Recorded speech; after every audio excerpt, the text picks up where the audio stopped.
19শে জুলাই 2025 আমার মায়ের জন্মদিন। আমার কাছে আমার প্রিয় মানুষদের জন্মদিনগুলো বরাবরই একটু বেশি স্পেশাল। আর মায়ের জন্মদিনে স্পেশাল কিছু হবে না, এটা তো হতে পারে না। সকালবেলা ঘুম থেকে উঠতে দেরি হলেও আমি কিন্তু একটুও দেরি করিনি, তাড়াতাড়ি ফ্রেশ হয়ে নিয়ে চলে গেছি সোজা রান্নাঘরে। আজ ব্রেকফাস্টের দায়িত্ব আমার। ব্রেকফাস্টের মেনু হলো লুচি, আলুর তরকারি আর দুধ চা।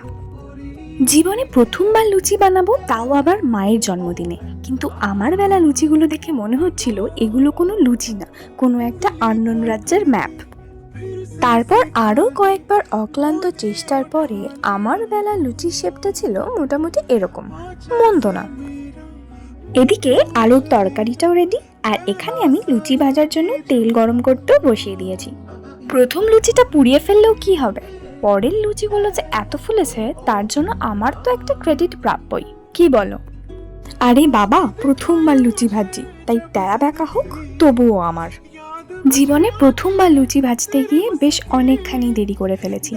এর বেশি দেরি করা বোধহয় ঠিক হবে না, তাই চলো তাড়াতাড়ি পরিবেশন করে মাকে খেতে দেওয়া যাক। মাকে খেতে দেওয়ার জন্য থালা সাজানো আমার একেবারে রেডি হয়ে গেছে।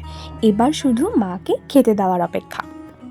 এবার শুধু মায়ের খাবারটা টেস্ট করার পালা। মা খাবারটা খেয়ে কী বললো, কীরকম রিয়াকশান দিল, তোমরা সেটা ভিডিওতেই দেখো। আর নেক্সট পার্টটা খুব তাড়াতাড়ি আসছে, তার জন্য ওয়েট করো। টাটা।